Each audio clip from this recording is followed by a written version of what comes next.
Alright, this video is on multiple bonds when drawing structural or Lewis formulas. So let's go ahead and take a look at the first one, which is going to be diatomic oxygen, which is atmospheric oxygen. So if I was to draw my two Lewis structures,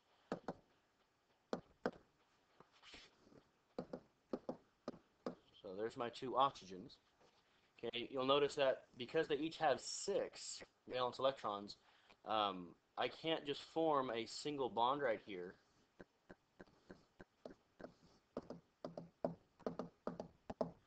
And I can't form a single bond and oxygen be happy, because oxygen's happy with 8. So here I have 2. Okay, I have 2 here, 4, 6, 7. And then same thing here, I have 2, 4, 6, 7.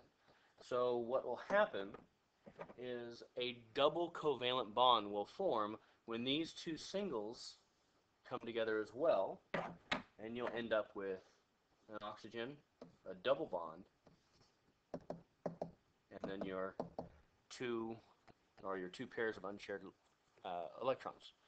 Now, if you look, each bond represents 2 electrons. Well, if I look here, I have one bond right here, that's 2 electrons, and then I have another bond right here, so that's 4 electrons. 6, 8. Okay, and then likewise, one pair electron here, 2 pair electron there, so there's 4, 6, 8.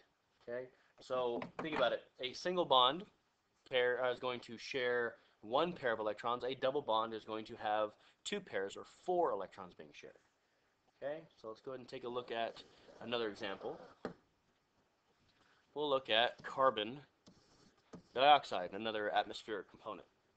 Okay, now remember, whichever one kind of forms the most bonds should be your center atom, with carbon and then oxygen. Okay, carbon can form up to 4 bonds, oxygen can form up to 2 in this case, just going based on our regular rules. So what we'll do is we'll put carbon in the middle, and then we will put oxygen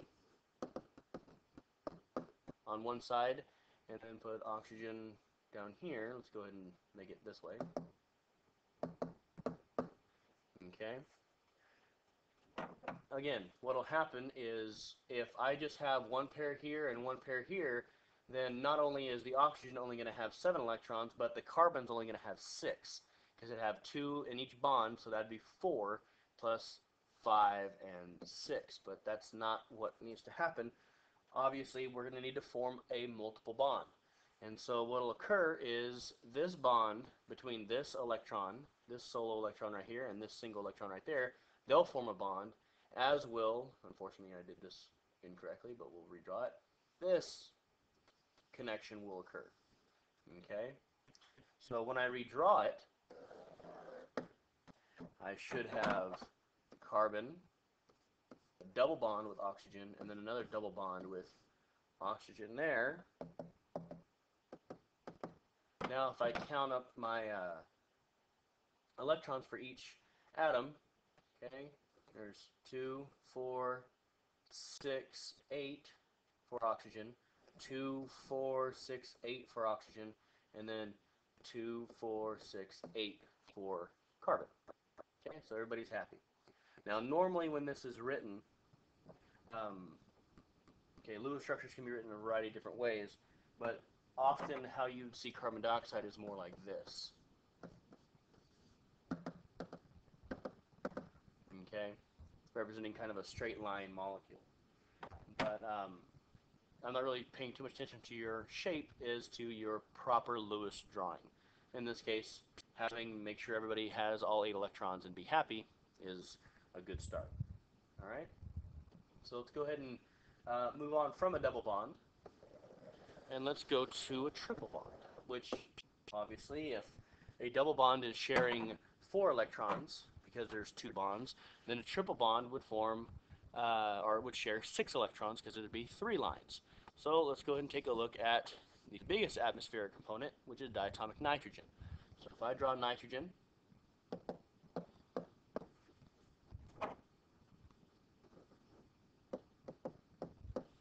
okay, with 5 valence electrons, what's going to happen is if I draw one bond right here, okay, and I just have N with a single bond with another N, then each atom of nitrogen is only going to have 6 electrons. It doesn't want that.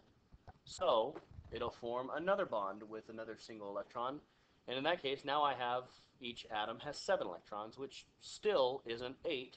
And then as it so happens, there's a third set of single electrons that'll form there, and then you'll end up with something like this. Don't forget your lone unshared pairs. Okay? That would be the Lewis structure for diatomic nitrogen. Okay, there are not too many examples of triple bonds that we'll be dealing with. This would happen to be one of them. And another one is going to be ethyne, which is C2H2.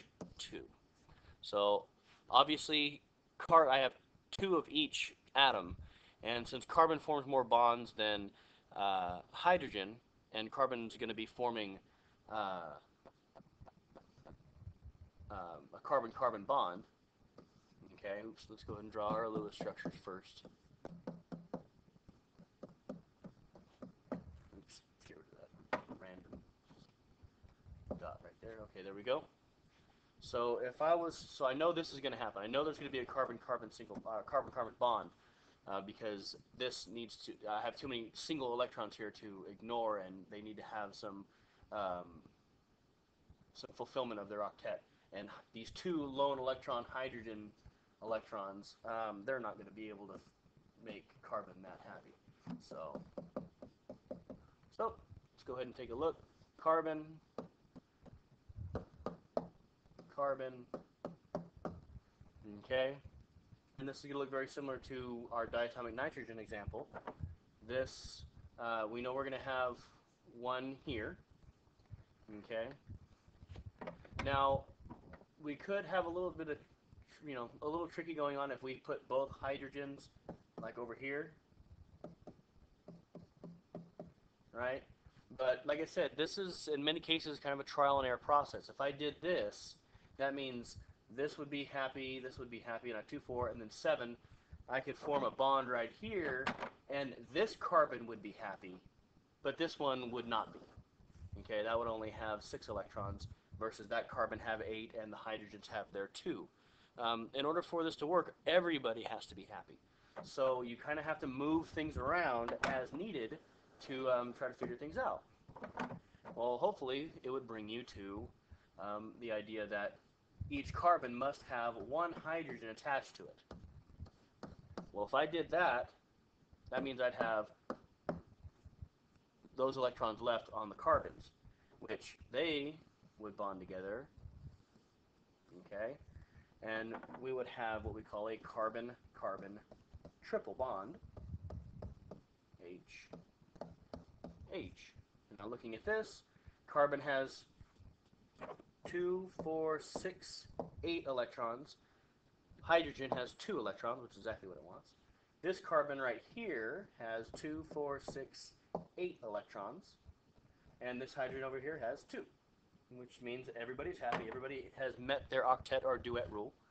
And that's how you would do how you do triple and double bonds. There will be much more examples of double bonds, or many more examples of double bonds compared to triple bonds. This methine example and the diatomic nitrogen are pretty much it. Okay. There is one additional one, but that'll be on your worksheet.